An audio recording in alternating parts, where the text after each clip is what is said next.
দিতির হাতের ফোনটায় দিতির ঘুমন্ত অবস্থায় তোলা ছবিটা জ্বলজ্বল করছে। কিন্তু কখন তুলেছে এটা? ঘুমের মধ্যে? দিতি বার কয়েক চাইল। এটাই মোবাইলে তোলা সে ছবিটা। লুকিয়ে লুকিয়ে ছবিও তুলে রেখেছে ওই লোক। অথচ দিতির সামনে কি অ্যাটিটিউড দেখায়। দিতি সরু চাহনিতে চাইল। অতএব ভ্রু বাঁকিয়ে বলল, সাক্ষ্য এসান নিচের দিকটা আড়াল রেখে দিতিকে ঘুরিয়েছেন তাই না? ইচ্ছে করেই করেছেন তাই না? দিতির দুর্বলতা দেখে নিশ্চয়ই মজা পেতেন। রাইট, অথচ আমি কতগুলো দিন রেগেছি, কষ্ট পেয়েছি এই ভেবে যে আমায় ইগনোর করছেন। আমাকে, নিজে বিয়ে করা বউকে সাহস কত! আর এখন জানলাম সাক্ষ্য এসান আসলেই গভীর জলের মাছ, এতটাই যে দিতিকে ঘুরিয়েছে। দিতি ছেড়ে দিবে নাকি? মোটেও না। দিতি এইটুকু বলেই বাঁকা হাসল। ফোনটা আগের মতোই রেখে দিয়ে যখন পিছু ফিরল তখন দেখা সাক্ষ্য রুমে ঢুকছে। তাকে তাকাতে দেখেই বলল, ফোন কি করেছেন? কথা বলা শেষ না? দিতি ভ্রু কুঁচকায়। এমনভাবে বলছে যেন ফোন খুব মহামূল্যবান জিনিস। বলল, ওটা নিচে ফেলে দিয়েছি বেলকনি দিয়ে। যান খুঁজে আনুন। সাক্ষ্য খুঁজে আনতে গেল না, বরং বাহানা দিয়ে বলল, গুড, ভালো করছেন। ওটা আপনার আশেপাশে থাকাটাই চিন্তার বিষয় ছিল। এখন চিন্তামুক্ত। দিতি ভ্রু নাচায়। বিছানায় রাখা ফোনটার দিকে হাত বাড়িয়ে বলল, তাহলে ওটা বরং আমি আজ থেকে রেখেই দেই। আপনাকে চিন্তায় দেখতে আমার দারুণই লাগবে। সাক্ষ্য প্রায় সঙ্গে সঙ্গে বিছানা থেকে ফোনটা ছো মেরে নিল। গম্ভীর স্বরে বলল, আমার জিনিস আমি কাউকে দেই না। নিচ্ছেই বা কে? নিলেই বা দিচ্ছে কে ম্যাম? এটুকু বলে পকেটে পুরলো মোবাইলটা। অতএব দিতির সামনে দাঁড়িয়ে তাকালো শান্ত চাহনিতে। আঙুল এগিয়ে কপালে পড়া চুলগুলো কানে গুজে দিয়ে বলল, তৈরি হয়ে নিন, শামীমদের বাড়িতে যাব। ওখান থেকে ওর শ্বশুর বাড়ি যাব। দিতি শুনলই কেবল। সাক্ষ্য ততক্ষণে ব্যালকনিতে গেল। দিতি ২-১ সেকেন্ড চুপ থেকেই ব্যাগ নিল হাতে। অতএব ব্যাগ হাতড়ালো শাড়ির উদ্দেশ্যে। বিয়ে বাড়ি বলে কথা, শাড়ি পরবে না, এমনই যাবে, এটুকু ভেবেই ব্যাগে শাড়ির খোঁজ চালালো। অথচ দুর্ভাগ্যবশত ব্যাগে একটা শাড়িও পাওয়া গেল না, সব জামা। দিতি হতাশ হলো। সর্বপ্রথম মাকেই কল দিল। ওপাশ থেকে রিসিভ হতেই বলল, আম্মু, ব্যাগে শাড়ি দাওনি তুমি? কি আশ্চর্য, বিয়ে বাড়িতে শাড়ি পরার কত ইচ্ছে থাকে আমার, আর তুমি শাড়ি দাওনি? ওপাশ থেকে উত্তর এলো, কি বলিস?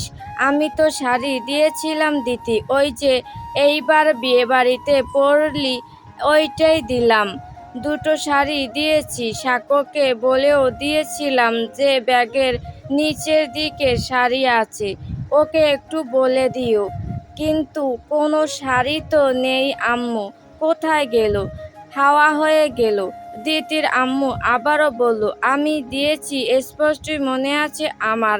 তোর যা যা দরকার সবই দিয়েছি। দিতি এবারে ওভাবেই কল রাখলো। ফোনটা অবহেলায় ছুঁড়ে রেখে বিছানায় বসলো নিরস মুখে। আর ঠিক তখনই সাক্ষ্য ব্যালকনি থেকে এলো। ওভাবে বসে থাকতে দেখে প্রথমে ভ্রু কুঁচকে জিজ্ঞেস করলো, কি সমস্যা, যাবেন না? শাড়ি নেই আমার, যাব না। সাক্ষ্য ভ্রু বাঁকায় প্রশ্ন ছুড়ে, শাড়ি কেন পরতে হবে? রুলস আছে কোন যে বিয়ে বাড়িতে শাড়ি পরতে হয়? আছে, বিবাহিত মেয়েদের শাড়ি পরতে হয়। মন গড়া কথাবার্তা। দিতি চাইল ফোঁস করে। উত্তরে বলল, ভালো তো। তো এখন তৈরি হবেন? জাস্ট 10 মিনিটের মধ্যে তৈরি হয়ে ডাক দিবেন আমায়। তৈরি হব না, কি করবেন? সাক্ষ্য এবারে কয়েক কদম এগোতে এগোতে জানান, নো প্রবলেম, তাহলে তৈরি করে দিব। এদিকে আসুন। দিতি ভ্রু কুঁচকায়। অন্যদিনে ত্রিং করে লাফ মেরে পিছিয়ে গেলেও আজ পিছিয়ে গেল না, বরং ভ্রু নাচিয়ে বলল, আসলাম না। কি করবেন? আম্মু বলেছে আমার ব্যাগে শাড়ি ছিল। তাহলে কোথায় গেল শাড়ি দুটো? সব আছে, শুধু শাড়ি দুটোই মিসিং। সাক্ষ্য এবারে কেমন থামলো, পর মুহূর্তেই পুরো বাঁকিয়ে বলল, ভালো হয়েছে, শাড়ি দুটো থাকলেও পরতে দিতাম না। দিতি সন্দেহের চোখে চাইল যেন, সঙ্গে সঙ্গেই বলল, আপনি আপনি নন তো? আমার শাড়ি দুটো আপনি সরিয়েছেন, রাইট? সাক্ষ্য ডোন্ট কেয়ার ভাব নিয়ে জানালো, সরালেও কি প্রবলেম, ইচ্ছে হয়েছে সরিয়েছি। দিতির রাগ লাগলো এবারে, দাঁতে দাঁতে চেপে বলল, খুব মহান কাজ করেছেন। এখন আমার ইচ্ছে হয়েছে শাড়ি পরবো, মানে শাড়ি পরবো। এনে দিন। সাক্ষ্য শীতল স্বরে জানালো, পরবেন না আপনি? শাড়ি টাড়িতে ভালো দেখায় না। না দেখালেও পরবো, বড্ড বাড়াবাড়ি করেন আপনি। বলেছি না পরবেন না। পরবেন না মানে পরবেন না, পরবো মানে পরবই। পরেন শুধু শাড়ি, তারপর দেখবেন আমার থেকে খারাপ কে হয়। আপনি ভালোই বা কবে ছিলেন? আশ্চর্য। সাক্ষ্য গম্ভীরভাবে চাইল, যেন দিতির প্রতি শীতল রাগ উড়াতে পারছে না। তাই তো যেতে যেতে বলে গেল, শাড়ি পরেন বা লুঙ্গি পরেন, আপনার হাতে টাইম শুধু 15 মিনিট। মিসেস দীপিকা, এর মধ্যে তৈরি হবেন, টাইম স্ট্যান্ড নাও। এটুকু বলে সাক্ষ্য বেরিয়ে গেল। দিতি শুধু চাইল শাড়ি কোথায় পাবে সে। আশ্চর্য। অতঃপর মিনিট দুয়েক ওভাবেই থাকলো। ফোনের স্ক্রিনে তখন ভেসে উঠল একটা মেসেজ, শাড়ি পরবেন ভালো কথা, কিন্তু শুধু কেউ একবার ঢ্যাপ ঢ্যাপ করে তাকিয়ে থাকুক ওখানে আপনার দিকে। তখন দেখবেন কুরবানি ঈদের আগে কিভাবে কুরবানি হয় আপনার। প্রথমবার বেঁচে গেছেন, কিন্তু প্রতিবার নয়। ওকে। দিতি মেসেজটা পড়ে আরও চটল। এত বড় হুমকি, এত বড় সাহস! এসব ভেবেই ফোঁস করলো। তারপর হুট করেই কি যেন বুদ্ধি মাথায় এলো, কি জানি। দিতি তাড়াতাড়ি পাশে ফিরল, পা বাড়িয়ে সাক্ষর ব্যাগটা দ্রুত চেইনে খুলে চেক করলো। সৌভাগ্যবশত সাক্ষর ব্যাগে দেখা মিলল ওই দুটো শাড়ি। দিতি বিষমে নিয়ে তাকিয়ে থাকলো। কি পরিমাণ খারাপ এই লোক! তার শাড়ি অবধি লুকিয়ে রাখলো কেন? কেন? শাড়ির সাথে কি শত্রুতা? দিতি পাকা হাসলো, শাড়ি হাতে নিয়ে হেসে বলল, ভেবেছে পাবো না? আরে সাক্ষ্য এসান, আপনি চলেন ডালে ডালে, আর দিতি চলে পাতায় পাতায়। বোকা বানানো এত সহজ? এটুকু বলেই হাসলো সে, মন জয় করা হাসি। অতএব নিজের শাড়ি সহ সব নিয়ে ওয়াশরুমে গেল, সময় নিয়ে গোসল করলো। তারপরই আবার রুমে এলো। ভেজা চুলগুলো তোয়ালে দিয়ে মুছিয়ে যখন শাড়ির কুচি সহ পিন করতে গেল, তখনই ঘটল আরেক বিপত্তি।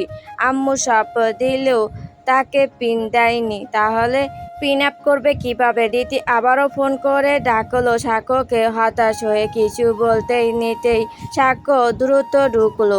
দিতি হতাশ গলায় বলল, আমার পিনও নেই, কি করি আমি?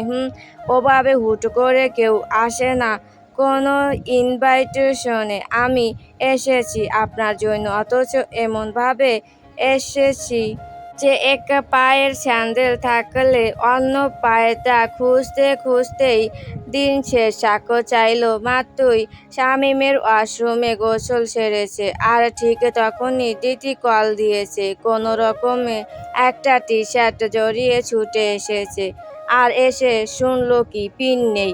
হতাশ হলো, তার চেয়েও হতাশ হলো যখন দিতির শরীরে শাড়ি আছে খেয়াল করলো। শাড়ি পরেছে, তাহলে এত তেরা কেন এই মেয়ে?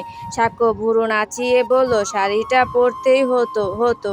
গুড, তাহলে আপনার ব্যাগে দেখুন আছে, অদিতি আন্টি বলেছেন আমায়। দিতি শুনল, গুটি কয়েক পা এগিয়ে ব্যাগ চেক করলো এবং পেয়েও গেল। সাক্ষ্য এবারে সামনে দাঁড়িয়ে হাত মেলল, বলল, এদিকে দিন। এখন বলবেন আমার পিন মেরে দেওয়ার মানুষও নেই। দিতি আসলেই বলতে নিত। অতঃপর সাক্ষ্য বলে দেওয়াতে সুবিধাই হলো। বলে বলে সপিনি সাক্ষ্যকে দিয়ে পিন আপ করালো, কিন্তু আপত্তি হলো ব্লাউজে আঁচলে যে পিনটা লাগায় তাতেই। দিতি কিছুতেই চাইল না পিনটা মারতে দিতে, বরং সাক্ষ্যর হাত থেকে পিন টেনে নিজেই চেষ্টা করলো। সাক্ষ্য বুঝলো কি কিছুই।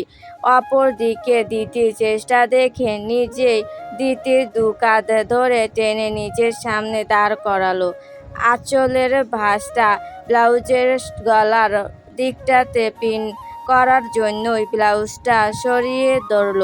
আর ঠিক তখনই দিতি লাফিয়ে উঠল, এক হাতে চেপে ধরল ওই অংশটুকু। এমন নয় তার শরীর দেখা যাচ্ছে, তবুও সে হাত দিয়ে চেপে ধরল যেন কিছু লুকাতেই। স্পষ্ট স্বরে বলল, আমি পারবো পিন করতে, যান। সাক্ষ্য ভুরু কুঁচকায়। কি হলো? দিতি আর দাঁড়ালো না, সামনে সরে গেল। সাক্ষ্য তা দেখে বিড়বিড় করলো, আজব, ব্লাউজের আড়ালে কি আড়াল করছিল? দিতি কালোর মধ্যে স্টোনের কাজ করা গর্জিয়াস একটা শাড়ি পরেছে, চুলগুলো রেখেছে খোলা।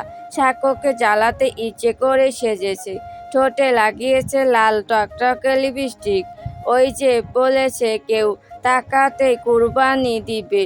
দ্বিতীয় দেখতে চায় কিভাবে দেয়। দিতি দেখতে চাইল ঠিকই, সাক্ষ্যকে জ্বালাতে চাইল ঠিকই, তবে জ্বলল সে নিজে। সাক্ষ্য তালে তাল মিলিয়ে কালো পাঞ্জাবি পরেছে, ফর্সা শরীরে বেশ মানিয়েছেও তা। আর মানানোর ফলেই সে তখন থেকে খেয়াল করে যাচ্ছে শামীমের আত্মীয় স্বজনদের মেয়েরা হতে বিয়েবাড়ির মেয়েরা সবাই প্রায় আর চোখে দেখে যাচ্ছে ছেলেটাকে।